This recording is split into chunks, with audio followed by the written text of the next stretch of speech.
Friends, this is DL Harry and welcome to video. हमने start की हुई एक बुक सीरीज़ जिसका नाम है new trader rich trader by Steve and Holly Burns. अभी तक हम इसके 14th चैप्टर तक डिस्कस कर चुके हैं, जो कि इसके पार्ट 3 मैथडोलॉजी के हिस्से थे। आज हम डिस्कस कर रहे हैं इसी थर्ड पार्ट मैथडोलॉजी के 15th चैप्टर को, जो कि स्टार्ट होता है that new traders trade against the trend, rich traders follow the market trend. नए ट्रेडर्स जो होते हैं वो ट्रेंड को समझ नहीं पाते कि वो किस साइड है, अप साइड है या डाउन साइड है, और वो उसके अगेंस्ट भी चले जाते हैं। या अगर उन्होंने ट्रेंड के साथ ट्रेड ले भी लिया तो भी वो उसके अगेंस्ट जब ट्रेंड जा रहा होगा तो भी वो उस ट्रेड में बने रहेंगे। लेकिन रिच ट्रेडर मार्केट ट्रेंड को फॉलो करते हैं और उसी में ट्रेड लेते हैं, तभी वो प्रॉफिटेबल बनते हैं। सो डिफाइनिंग द ट्रेंड। अब आप ट्रेंड को किस तरीके से डिफाइन करेंगे? सबसे पहली चीज़, पहले आपको ये देखना होगा कि आपका टाइम फ्रेम क्या है। हो सकता है कि डेली टाइम फ्रेम पर मार्केट डाउन ट्रेंड में हो, लेकिन इंट्राडे में वो ग्रीन कैंडल बना रहा हो, यानी कि वो अप ट्रेंड में हो। तो आपको पहले डिफाइन करना होगा कि आपका ट्रेडिंग टाइप क्या है, आपका टाइम फ्रेम क्या है, और उसमें ट्रेंड कौन सा है। अगर आप डेली टाइम फ्रेम पे ट्रेड करते हैं या कोई भी टाइम फ्रेम है, अब आप अप ट्रेंड और डाउन ट्रेंड को कैसे ढूंढ सकते हैं?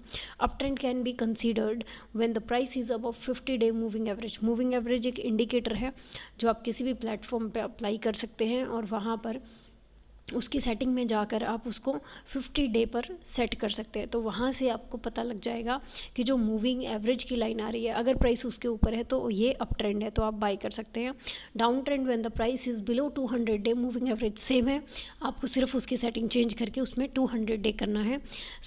अगर प्राइस उस लाइन के नीचे आ जाता है तो आपको पता लग जाएगा कि वो डाउन ट्रेंड है, और इससे आप डाउन साइड में यानी कि सेलिंग की पोजीशन ले सकते हैं। Next one is ways to identify the trend. अब आपको आइडेंटिफाई कैसे करना है ट्रेंड को, कि ट्रेंड कब स्ट्रॉन्ग हो रहा है। तो उसके लिए सबसे पहले आप देख सकते हैं इंक्रीजिंग वॉल्यूम्स, कि वॉल्यूम जो है वो बढ़ता हुआ रहे, या एकदम से हाई वॉल्यूम आ रहा हो, तो वहाँ पर आपको पता लगेगा कि ये एक ट्रेंड बन रहा है। Look for the new high and low. अब ट्रेंड जो होता है वो, अगर हम नॉर्मली बात करें तो एक अप ट्रेंड होता है जिसमें हाइयर हाई और हाइयर लो बन रहे हो, जबकि डाउन ट्रेंड होता है जिसमें लोअर लो और लोअर हाई बन रहे हो। तो अगर आप कोई ट्रेंड आइडेंटिफाई करना चाहते हैं तो आप ये देखिए कि न्यू हाई और न्यू लो जो बन रहा है वो किस साइड बन रहा है, वो हाई बन रहे हैं लगातार या वो लो बनते जा रहे हैं। तो इससे आपको क्लियर कट डिफाइन हो जाएगा कि वो अप ट्रेंड है या डाउन ट्रेंड है। Market sentiments as fear and greed. अब आपको ये देखना है कि मार्केट में सेंटिमेंट्स क्या है, वहाँ पर लोगों में फियर काम कर रहा है या ग्रीड काम कर रही है। अब अगर फियर काम कर रहा है, इट मीन्स लोग सेलिंग प्रेशर ज़्यादा रखेंगे, वो अपनी पोजीशन जो है उनको बेचना ज़्यादा पसंद करेंगे। Fear can work for the down move.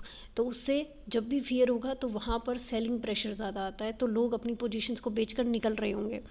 And उसके अपोजिट क्या होगा, अगर ग्रीड है तो greed can work for the up move. लोग ज़्यादा कमाना चाहते हैं, लोग चाहते हैं कि जितना प्रॉफिट उन्हें मिल रहा है उससे ज़्यादा मिले। अगर वो हाई प्राइसेस पर भी मिल रहा है दैट्स ओके, लेकिन वो ख़रीदने के लिए तैयार है क्योंकि उन्हें उम्मीद है कि वो ऊपर जाएगा। ग्रीड एक अप साइड मूवमेंट का रीज़न हो सकती है। तो इस तरीके से मार्केट सेंटिमेंट काम कर सकते हैं। Any other indicator to define the trend. अगर आपको कोई भी इंडिकेटर अदर से अच्छा लगता है तो आप उसको भी यूज़ कर सकते हैं। फॉर एग्जांपल ADX है, कोई सपोर्ट रेजिस्टेंस, या 52 वीक हाई लो है, या इस तरीके की कुछ चीज़ें हैं जो आप यूज़ कर सकते हैं जिससे आपको ट्रेंड डिफाइन होता हो। All decision must be based on quantified signals. कोई भी आप ट्रेड लेना चाह रहे हैं, लेकिन आप ये देखिए कि आपको कोई सिग्नल वहाँ पे मिल रहा हो, जस्ट आपकी वो गट फीलिंग नहीं हो, आपको ट्रेंड पता लग रहा हो, या आपने किसी सपोर्ट रेजिस्टेंस को अप्लाई किया हो, या वहाँ पर कोई इंडिकेटर आपको कोई सिग्नल दे रहा हो, तभी आप ट्रेड लेंगे। तो यही क्वान्टिफाइड सिग्नल्स होंगे हमारे लिए। Rich traders tip. ये चैप्टर का यहाँ पे एंड हो रहा है, तो यहाँ पर रिच ट्रेडर की टिप हमारे लिए बहुत इंपॉर्टेंट है। इसी के साथ हम इस वीडियो को एंड करेंगे। द रिच ट्रेडर क्या टिप देते हैं? Quantified trading signals can be based on different yet equally profitable strategies. अब जो क्वान्टिफाइड ट्रेडिंग सिग्नल्स हैं वो थोड़े अलग हो सकते हैं, लेकिन जो स्ट्रेटजीज में वो अप्लाई होंगे वो प्रॉफिटेबल ही रहेंगी। Momentum signals are based on buying strength. Momentum traders wait for a strong move in a stock. अब मोमेंटम क्या है? मोमेंटम बेसिकली जो दिखाया जाता है वो RSI इंडिकेटर से दिखाया जाता है कि स्पीड कितनी है मार्केट की। जो भी बाय करना चाहते हैं, स्पेशली ऑप्शन बाइंग जो करते हैं, वो ये देखते हैं कि स्ट्रेंथ कहाँ आ रही है, मोमेंटम कहाँ आ रहा है, स्पीड कहाँ आ रही है, और उसी के बिहाफ पे वो स्टॉक में एक अच्छा मूव मानते हैं और उसे बाय करने की कोशिश करते हैं। And then buy and hold a position for a short time if it continues to move in their favour. वो उसको होल्ड करने की कोशिश करते हैं। अगर वो डेली टाइम फ्रेम पे ट्रेड कर रहे हैं, ऑफ कोर्स अगर वो इंट्राडे में कर रहे हैं तो हो सकता है इंट्राडे में भी उन्हें एक अच्छा मोमेंटम मिल जाए। सो यहाँ पर आपको डिफाइन करना ज़रूरी है कि आप किस टाइम फ्रेम पर ट्रेड कर रहे हैं।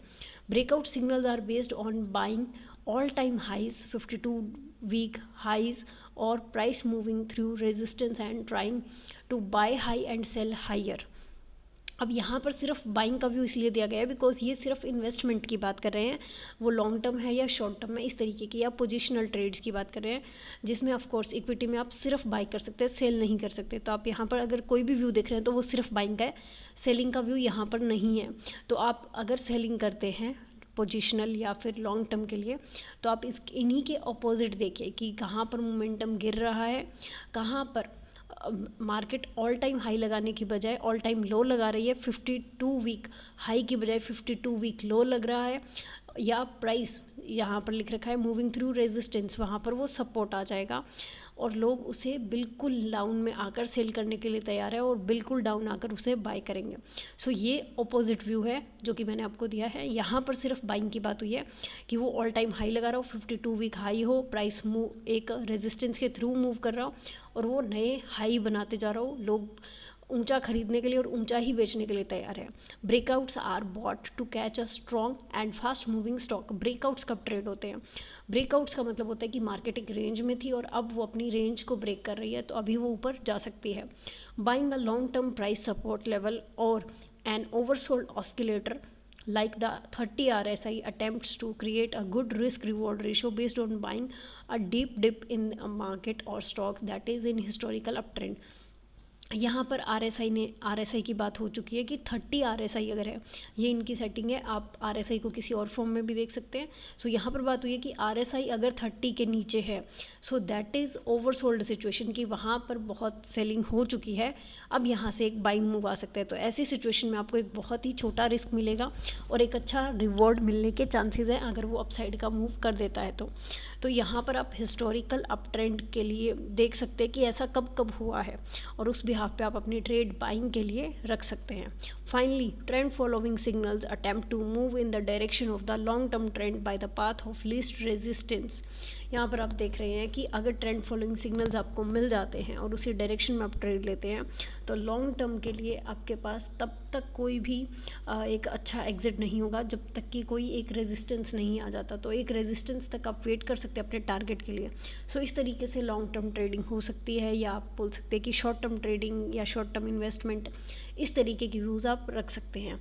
तो यहाँ पर इन्होंने बहुत सारी चीज़ों को बहुत ही कम शब्दों में बताया है और मैंने भी आपको कोशिश की है कि मैं सारी चीज़ें यहाँ पर बताऊँ, बट कुछ स्ट्रेटजीज़ होती है, कुछ सेटअप्स होते हैं जो आप अगर किसी वीडियो में देखेंगे, प्रॉपर उसको सीखेंगे, तभी आप अप्लाई करके समझ पाएंगे।